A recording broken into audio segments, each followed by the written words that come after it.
Hello again, everybody. It's Teacher Kaye, and we just celebrated Father's Day, and I saw a friend post half jokingly about what the best Father's Day gift would have been. It would have really made my day if my daughter had said dada, but all she wants to say is mama all the time. Don't worry, daddies. It's not that your babies don't love you, and I have an explanation in just a bit. Let's get talking.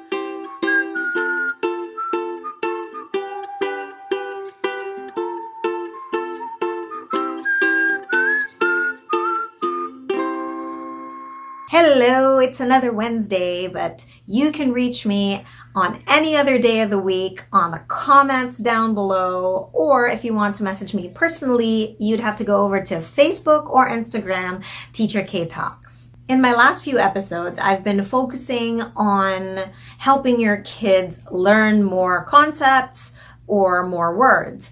But let's dial it back a little bit for this week, because before they even learn how to say words, they will learn how to produce sounds first. So let's talk about baby sounds and what to expect. What kind of sounds do babies make first?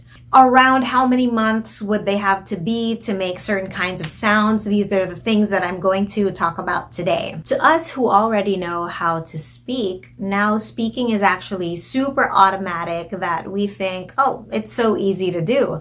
But there's actually so much involved in making sounds. So many different kinds of sounds that we humans can produce. Some of them are just products of our bodily functions like coughing or burping. But what makes us super unique are our speech sounds. So speech sounds are what later on we can combine to make into words. So what are these things that are involved in producing a sound? We don't even have to think about it, but actually your brain needs to plan and execute a sequence of tasks in every single sound that we make. Any one unique sound will make our brain trigger a different set of muscles that need to move in order to produce that sound. Some of the muscles involved include our breathing or our respiratory muscles. Our breath, it's the air that needs to flow out of our bodies to create that sound.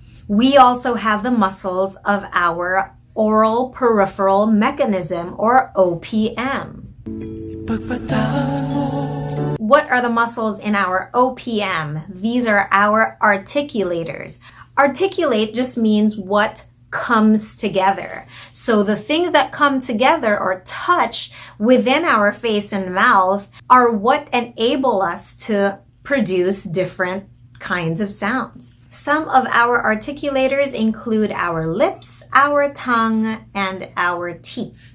So vowels are the first speech sounds that our babies learn how to make. This is because vowels only need your breath and very little involvement of our articulators. And they usually learn how to do this with some of the natural other functions that they do, like crying. So remember, when you hear them cry, most of their cries are always like, ah, wah. When they're cooing, they have sounds like ooh, ooh, ah, ah, ee, which, come to think of it, are the sounds of monkeys. So it is possible we evolved from monkeys for reals. But later on, they'll develop the consonants, and consonants require more articulation of our OPM. Now, knowing what we know about what it takes to produce the sounds, I'll talk about around what age do they start appearing or when they should be mastered. So vowels can start appearing in their sound repertoire around their first year.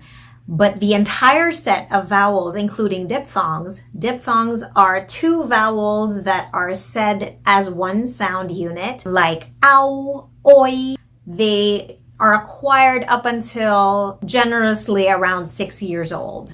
Now, consonants differ a lot in how they are made, the difficulty of producing them with the articulators. And so their ages of appearance in a baby's life for them to produce them differ a lot as well. So some of the few consonants that they first learn are p, m, h, and n. Already, mommies have an advantage because is one of the first sounds that they learn how to produce. Why is this? If we take a look at how we make these, p and are made with the lips just closing and then opening. These are what we call bilabials. It's so easy for them to explore this. If you guys remember what I said in my second episode on imitation, it was just their lips were together and then they weren't anymore, and it made that sound.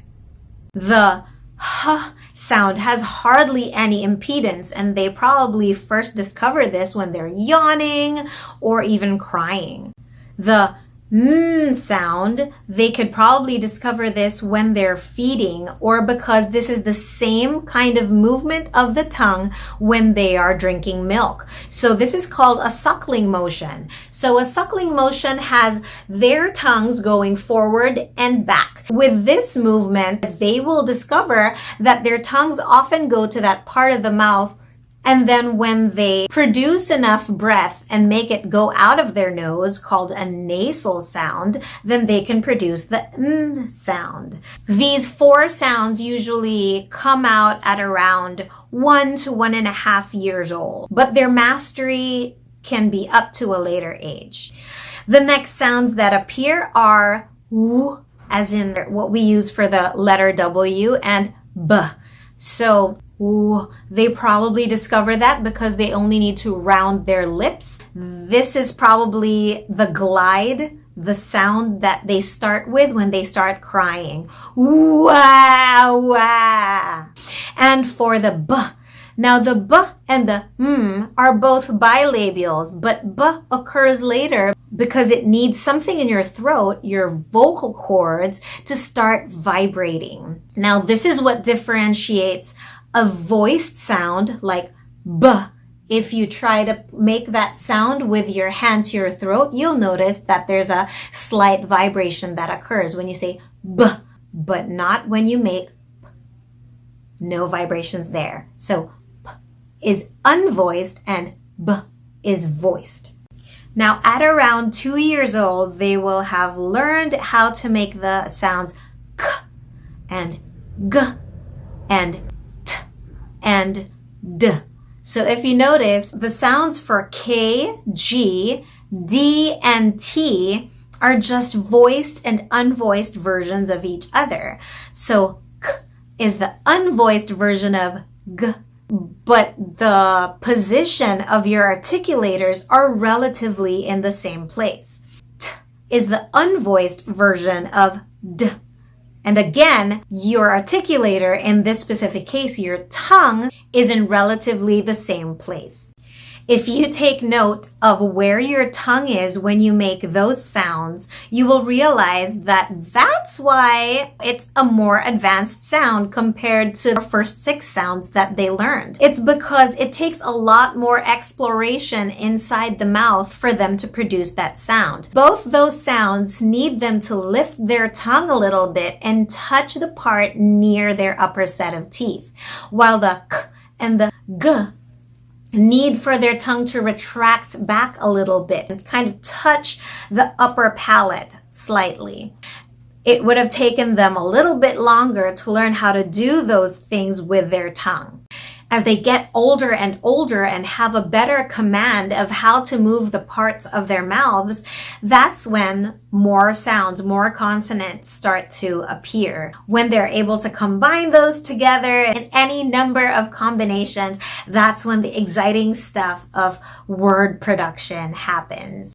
But before you expect them to combine different kinds of consonants together, the first combinations that they will be able to make are usually one consonant and one vowel, for example, ma, or a vowel and a consonant like or am. I'm going to provide you a chart showing the typical range of ages that these sounds appear and when they are typically mastered by children. I'm going to put that up on my Facebook and my Instagram account, so be sure to check it out there. Now, this sound chart is just meant to be a guide, but definitely don't make it like a gold standard for your baby to reach. Don't use it to worry over, oh, my baby hasn't done this, and the sound chart says that they should be mastered at this point, because all babies are unique and they have their own ways and their own times of learning things. The age when babies start to produce the sounds and when they are mastered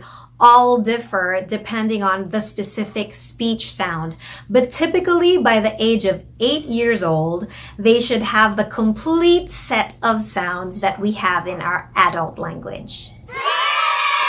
Instead, use it to see, how else can I expose my baby at this age to these kinds of sounds? You can increase their exposure depending on how you interact with them. So for example, you want to increase the sound of So when they're eating, you could really exaggerate how you say, num, yum, yum, so good. Or when they're playing, you could play with bubbles so that they can hear you say, bubbles, pop, pop. So when you play with them, don't forget to include lots of sounds. Sound play is a great way to be animated. Another activity that I can suggest for toddlers or a little bit older children who have difficulty trying to produce some sounds is doing mirror work with them. So be side by side, face a mirror together, because sometimes if they don't see themselves, they don't know what's moving in their faces. So it's good for them to be able to see both themselves and your reflection on the mirror so that they can compare, what's moving in mommy's mouth and what should be moving in my mouth. Show them, what parts of my mouth move to make the letter for example, and then say, okay, you try it, or your turn. And you can make this fun by having different toys. If you hold it close to your mouth, you can say, for example, bear. Okay, your turn. This is a bear. Vowels and consonants are different per regional language. There are some vowels that we don't use in Filipino, and there are some vowels that we don't use in English. Although Filipino has adapted a lot of the different sounds, but native Filipino speakers will probably find it more difficult to, for example, say the sound, the A-E sound, because we don't have that in our language. And my favorite explanation of that is we don't say Manny Pacquiao, we say Manny Pacquiao, because that is how our A's sound in our language. So try to think about that. If you're looking for a specific sound that your child's not making, maybe they're simply not exposed to it. So daddies, give yourself a break. It's not that they don't love you. It's really just hard to make the D sound. Some children even take up to 4 years old for them to master that sound. And that's it again for today. You can leave me messages in the comments section, like, did you miss Salty this episode? Okay, so don't forget to make lots of examples, give them lots of sounds to work with, and happy talking!